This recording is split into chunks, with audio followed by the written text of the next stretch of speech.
కూడా పెరుగుతుంది. ఎందుకంటే ఎక్కువ జలుబు జ్వరము ఎక్కువ ఇన్ఫెక్షన్ అయ్యి వస్తాయి, అవి ఏవి రాకుండా ఉంటాయి.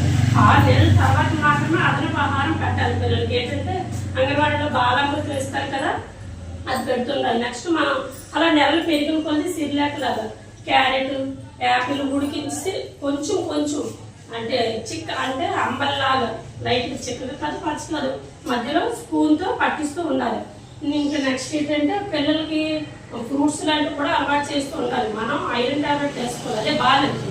ఐరన్ టాబ్లెట్ వేసుకోవాలి, ఐరన్ ఫుడ్ కూడా తీసుకోవాలి. తల్లిపాలు మాత్రం పట్టించడం వల్ల ఇంట్లో ఉన్న ఇబ్బందులు కూడా తగ్గుతాయి. ఎందుకంటే డబ్బా పాలు పట్టడం వల్ల ఆ కుటుంబంలో ఇంకా అదనపు ఖర్చులే కదా. మనం తల్లిపాలు పట్టించడం వల్ల బేబీకి మంచిది, కుటుంబంలో కూడా మంచిది, ఖర్చులు కూడా తగ్గించినట్టుగా అవుతుంది. నెక్స్ట్ ఏంటంటే తల్లి పిల్ల కూడా మంచిగా నీట్గా ఉండాలి, ఇన్ఫెక్షన్ రాకుండా ఉంటుంది. 2 సంవత్సరాల వరకు కూడా తల్లిపాలు పట్టించాలి.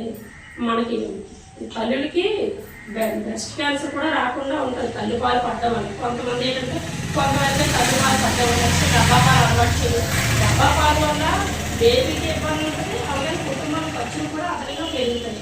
డబ్బా పాలు పట్టడం వల్ల ఏంటంటే బేబీకి ఇన్ఫెక్షన్తో పాటు న్యూమోనియా వస్తుంది. ఆ పాలు తాగడం వల్ల బేబీ కూడా హెల్తీగా ఉంటుంది. పట్టించాలి, అదనపహారం ఏం పట్టకూడదు. నెక్స్ట్ 6 నెలల తర్వాత మాత్రమే అదనపహారం పట్టాలి. మంచి ఫుడ్ తీసుకుండాలి, తల్లి కూడా మంచిగా తింటూ ఉండాలి. ఆకుకూరలు కూరగాయలు ఐరన్ ఫుడ్ తీసుకుంటేనే తల్లి పిల్లలు క్షేమంగా ఉంటారు. నెక్స్ట్ అయితే డబ్బా పాలు పట్టించడం వల్ల బేబీ హెల్త్కి మంచిది కాదు, న్యూమోనియా వస్తుంది. దానివల్ల ఊపిరితిత్తులు డ్యామేజ్ అయ్యే అవకాశం ఉంటుంది. అందువల్ల డబ్బా పాలు కాకుండా తల్లిపాలు మాత్రమే పట్టిస్తే తల్లి పిల్లలకి బాగుంటుంది. నెక్స్ట్ బ్రెస్ట్ క్యాన్సర్ అది రాకుండా ఉంటుంది. తల్లికి బ్లీడింగ్ అయ్యేటప్పుడు ఈ పాలు పట్టించడం వల్ల బ్లీడింగ్ కూడా వేరే కంట్రోల్ అవుతుంది.